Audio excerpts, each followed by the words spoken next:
All right. Hello, everybody. We're back for episode 4 of the Popcorn Square podcast. I am with my co-host, Buttons. and Kage is still out. We hope to get him back on the next episode, which will be episode 5. But moving on along here.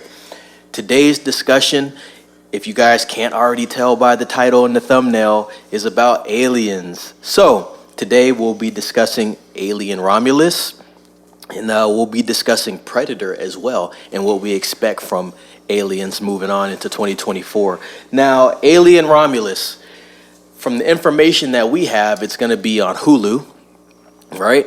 So we've seen the trailer. We believe it's the legit, real trailer. Looks interesting. They're using a lot of CG in this trailer.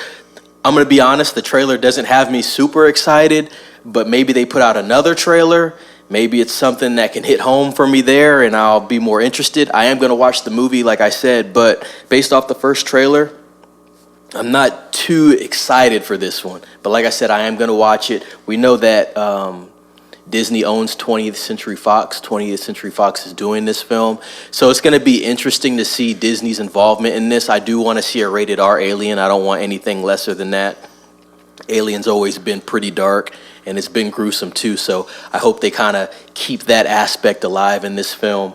Don't know anything about the budget yet. I do want to see the budget for this film. I think that's going to be very interesting as well. I feel like if the budget is a little bloated, that could go one or two ways. It could be that they're putting money in the right places. We've seen throughout 2023 that the money is not going into the right places, so you got to kind of take heed to that. But also, if the budget is a little bigger, maybe they did put it in the right places, and this is a chance for Disney and 20th Century Fox to kind of get something going here, because everybody knows, if you've been a fan of the Alien franchise, we had Prometheus and then we had Alien Covenant, right? Now, I was a fan of Prometheus. I thought, as far as a standalone film, it's a great film. I think a lot of people that are fans of Alien, they had a lot of high hopes for Prometheus because it's the prequel to Alien, right? So they were doing a lot of comparing to Alien as well. So I think that kind of had people going into the theater with a certain mindset, and then when they didn't see that transpire on the screen, they were kind of mad about it, because a lot of people that I've talked to weren't fans of Prometheus, but I know that Buttons is a fan of it. I know that Kage was a fan of it. I'm a fan of it. I think it's a good movie. I just think people were associating it a little too much with Alien, and so that's why they kind of left the theater with a bad taste in their mouth. But Covenant, once again, wasn't a big fan of Covenant. It's a decent movie. It's decent at best, you know what I mean? But there was a lot of cracks towards the end of that movie. I think in the beginning it was all right. We saw that they were almost trying to like piggyback off Alien 1. You know what I mean? We got to make a new Ripley type deal. I feel like in Prometheus, they didn't do that with Shaw. Shaw was Shaw. She was her own character. And then in the with Alien Covenant, they had the new character. I can't remember her name right now, but it was almost like a Ripley copycat that they were trying to actually convey on the screen, and it didn't really translate really well. I also don't like how they killed off Shaw and didn't really give us any explanation for why they did it like that, because Shaw was a big piece of Prometheus. And the audience grew to like Shaw and her story moving forward. So when they kind of just killed her off in Covenant, I just like, really? That's how you do it? But yeah, I'll pass this one off to Buttons. We'll talk about her thoughts on it. I've already said how I feel about it. I want to see this movie. I'm going to watch it. It comes out on Hulu. Buttons, do you have the release date for that by chance? Does anybody have that release date? I know for sure it's coming out in August. Okay, so we got an August release date. We're going to get the specific date for anybody that's listening, and for us as well. But August, Hulu, Alien Romulus, 20th Century Fox. I'll pass this one on to Buttons. She'll talk about how she feels about it going forward. All right, so obviously the Alien movies, the franchise itself, you know, the original movies, they were great. Really enjoyed those. You know, they were part of my childhood. My sister had the VHS tapes. You know, I feel like the casting choices that they had, especially for the first two, and arguably the third movie as well, were solid choices. To me, the first two movies especially, you had a really good ensemble cast. They played off of each other well, and you got invested in the characters. With this Romulus film, it almost kind of, to me, based off of the trailer, looks more like an Alien Castaway movie. It looks like it's just her. Everybody else has died, which is kind of what they did with Covenant. I mean, there's two characters, right? But for the most part, You talking about Shaw? yeah. Well, you had Because in Covenant, the crew comes in right. The crew comes to in where late. the derelict landed, I believe. Right. But I mean, at first, when they first wake up, you have Shaw and you have David, and then with the after Covenant with what was the name of the freaking ship? I don't remember the name of the ship in Covenant. No, not Covenant. Well, the name of the ship in the first film is Prometheus. No, not Prometheus. The one after Covenant, the movie after Covenant. There is no movie after Covenant. Could've sworn- They were supposed to do Alien Awakening, but Oh, maybe I'm Covenant thinking didn't of- do well, so Yeah, they Covenant didn't ever do well. that. But anyway, they basically with those, the main characters in Covenant. Yes, like you said, there was the crew that comes in later, and most of them, die off towards the end of the movie when you're left with just David with his whole. And the new female protagonist. Correct. But with the first two Alien movies, Alien and Aliens, you had a solid ensemble cast. They all worked together to complete the same main goals, and you end up getting invested in these characters, which to me, I found that harder with the newer films, getting invested to that ensemble cast. I don't think the chemistry was there. And this one, like I said, to me, it looks like it's just her hanging out by herself. Everybody else was killed. That's what the trailer kind of hints at. Maybe they do find some crew later. But I will say it does look also a lot like the video game that came out a couple years back, where it's based off of, Ripley's daughter. And this trailer kind of makes it sound like it's the same thing, that it's Ripley's daughter out in space in between the events of Alien and Aliens. Yep. So the first two movies. I think visually, like you said, it does feel more like a video game. The graphics and that, it looks kind of cheap. Because the first Alien movies were very dark, very gritty. The spaceship itself looked like a junker. Right. Right. These were like mining ships.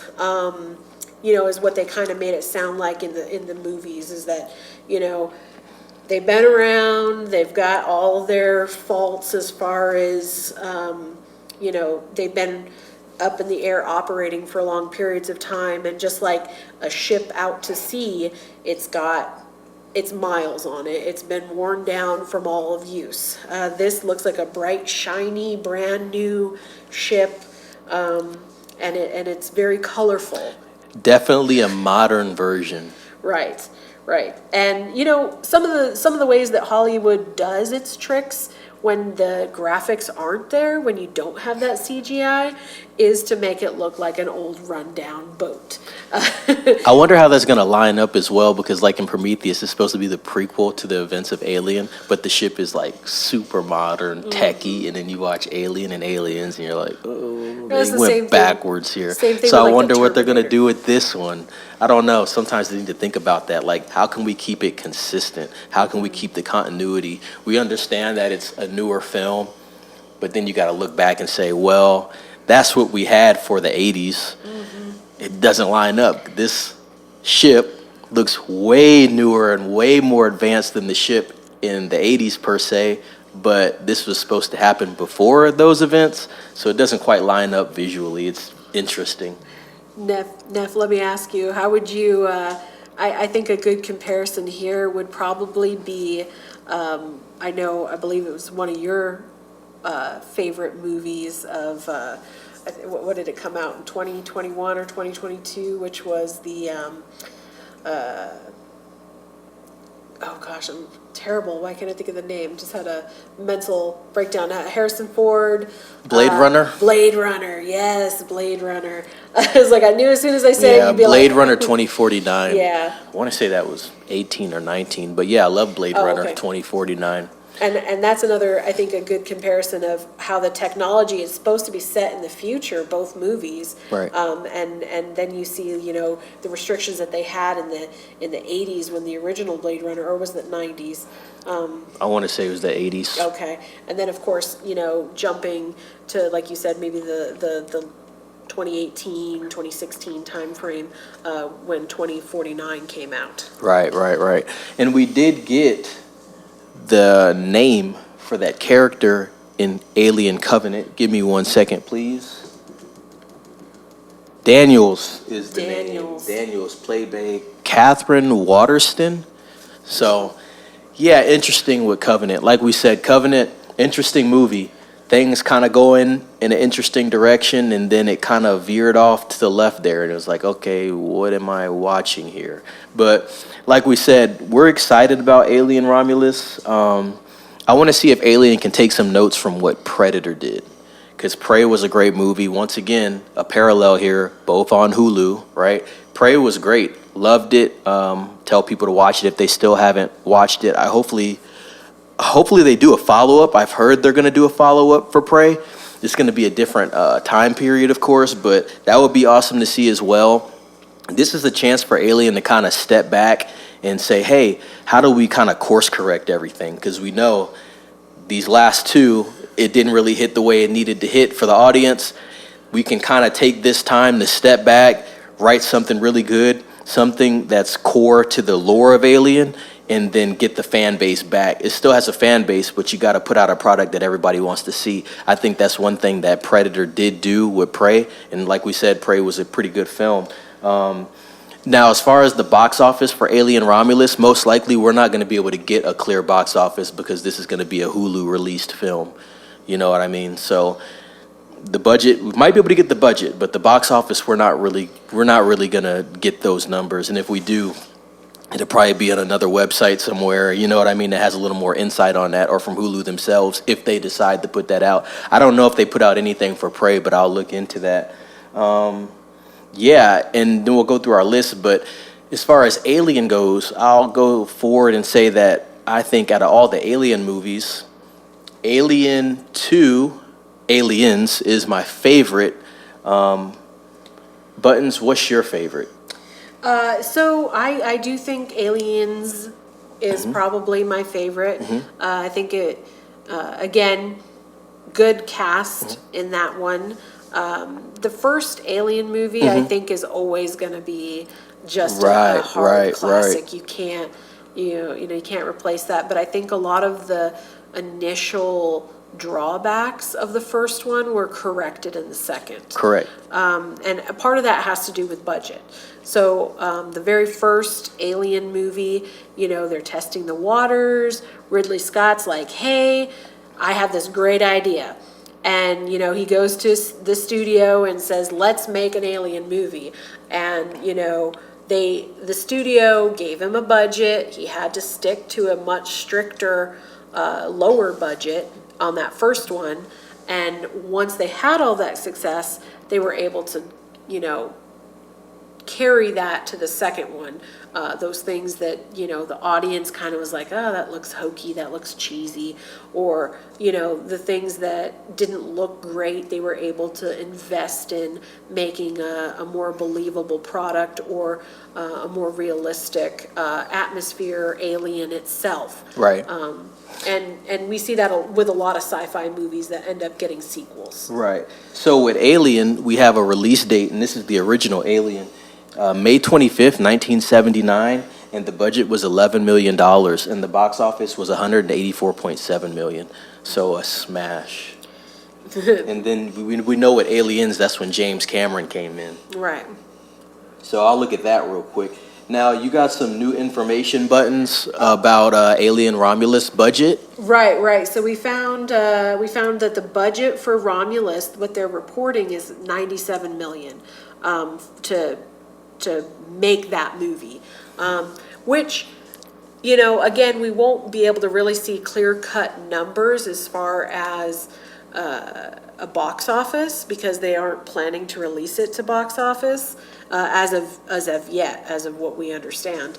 It'll go straight to streaming. But, as we have started to see with some of these cross-platforms, Hulu will pick up some of the stuff that's HBO originals or Showtime originals, and pay the licensing fees to stream them on the service. Right. So there is the possibility that some of these movies, like Prey or Aliens Romulus, could end up, getting some of that money back by allowing other streaming platforms to stream the movies, if they are successful enough or enough people are wanting to watch them. Right. And so for Aliens, we had a budget of 18.5 million and a box office of 131 million. And that came out on July 18th, 1986. So very similar return on investment there. The 11 million and over 100, as well as, they gave them about 8.5 million more for the sequel. And still, again, 130. And that's a fair amount, exactly. That's a fair amount. And then we have Covenant. We'll talk about that one last before we move on with our topics here. Covenant cost about 97 million, so about the same as Alien Romulus, interesting enough, right? Romulus is 97 million, correct? Yeah, Romulus is 97. So Alien Covenant, $97 million budget, and it made 240.9 million. So like we said, it didn't do the worst. It didn't do the worst, but of course, exactly. They wanted to do probably 3x to 4x with Covenant. So, Covenant, it is what it is. It's not the worst movie in the world, but there's some things that they definitely could have tweaked. I know if Kage was here, he would have spoke on his favorite Alien films, and I think he talked about, in conversations that we've had, he's talked about Alien Resurrection and then Alien vs. Predator. I think those were a couple that were probably in his top 3 to 5, and he'll probably speak on that in a later episode. But I thought it was interesting that he had put a Resurrection in there. He said that he liked that they actually took the franchise in a different direction. Wasn't so linear. So that's kind of cool. And those type of things can reinvigorate a franchise and give it something new. You know what I mean? So, and you need that. You don't want it to be stagnant. So that was a cool little tidbit that he gave us in discussion. I think we've hit every topic there. I think you got something else? I know we wanted to briefly discuss a little bit about the Predator franchise, which we did briefly discuss, the fact that Hulu is doing both of these. Right. And with the Predator franchise, obviously the first original Predator, I know Kage had looked this up before, and Aliens 79, Predator was 87. Late 80s for the Predator. So you have a little bit of a copycat in terms, across studios we see this all the time, where one studio is going to release a genre, a type of movie, and they're either simultaneously working a similar movie of that same genre, and they kind of compete off each other. We see it a lot, even with the animation too, because a lot of these animated movies take 2-3 years of production. Exactly. Behind them, just because of all of the work that goes on behind the scenes of this.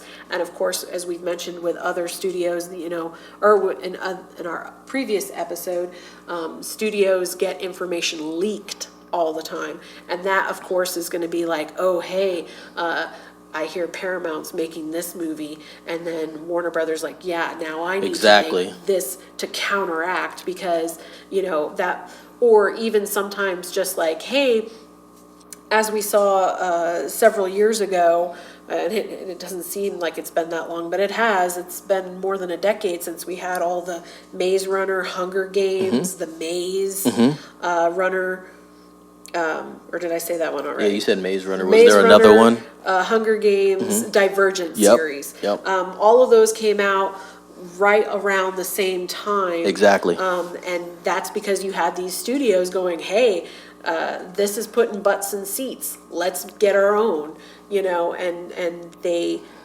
coalesce. Yeah, let's do that and put our spin on it and see if we can, go Make to the the money bank with off it. of that. Yeah, let's go to the bank with this one, even though it's not exactly the same, but it's the same Right. idea, Right. same type of story. So, yeah, and I know we will discuss that more in depth later on.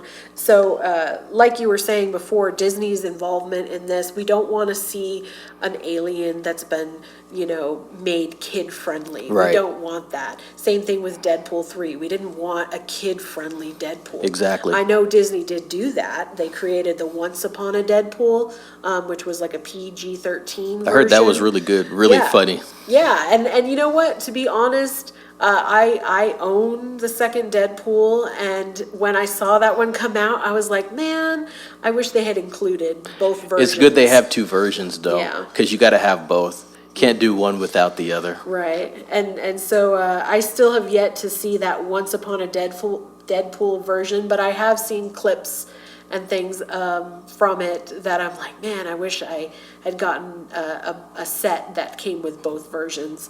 And I have seen some studios do that where they have an R-rated and an unrated version of movies, and I kind of wish they had done that. But with Alien, if they are going to do that, I would be okay with Disney coming out with a version that is a little bit more kid-friendly, or teenager, however you want to say it, a PG-13 version, and then giving me an unrated version because I'm an adult and I want to. Which one would you want to see first? Because I feel like after coming off a Covenant, they need to push it.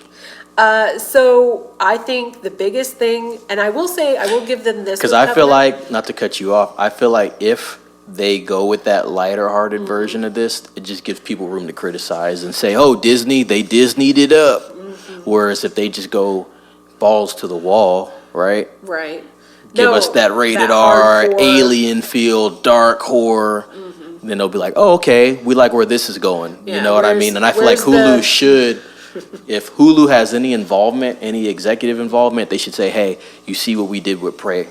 We didn't Disney it, even though I don't really believe Disney had a lot of hands-on with that movie. No. With Alien, they might have a little more, but with Prey, it didn't seem like there was any Disney involvement, in my opinion. Unless you count the message. You could say that, but it is what it is. You know what I mean? The movie was still good. But no, I agree with what you're saying, which is, I think I personally would prefer to see the more hardcore version of Alien, because when I was watching it as a kid, I was scared to death of Yep. those aliens. Yep. But you know what? I watched it, and I'm not emotionally scarred as a person for it. Yeah, Alien and Aliens, they were like a melting pot. I think Alien was a little more on the horror end, but Aliens really brought the horror, comedy, and the drama as well. And it was just like the perfect Alien movie because it had everything. It hit every box, checked every box, I should say. Yeah. Hey, you can even make the argument that it's kid-friendly because there's a kid in it. Newt. And then they killed her in Alien 3. Oh, don't I no. gotta bring that up. Her, And is it then- Hicks? Is it Hicks that Yeah. they killed? Come on. What are you Yeah. doing? Well, I mean, so with that, I will say this as far as Disney's involvement goes. Disney, if you want to get involved, just don't ruin my childhood. I've said this about Disney many times with all of their remakes that they've made recently. I was like, come on now. If it ain't broke, why are you trying to rewrite it? Like, Leave it alone. Leave it it alone. be. Let the creatives create. Right. Fund it. Don't chat GPT me here. Right. Like, just to put out another movie that you want me to pay for. Exactly. Give me a good writer. Let them do what they do best. Kage has said this before as well. Let the people who know the material do their job and put out a good movie. And with this, Alien movie, I don't know, again, who the writers are associated with Romulus, but I do know that if they are going to put out a good movie, don't get involved, Disney. Please let the people who know what they're writing, who know the actual source material, let them put out a good movie. 100% agree. Well, folks, I think that's going to do it for episode 4 of the Popcorn Square podcast. Thank you for tuning in. If you are tuning in, please like, subscribe, share, comment. Like we said, we want to have open discussion in our comment section, things we could work on. Also, things that you heard in the podcast that you'd like to add on to it, maybe we can talk about in a later episode. But until then, thank you for being here with us on the Popcorn Square podcast, episode 4, and we will be back soon.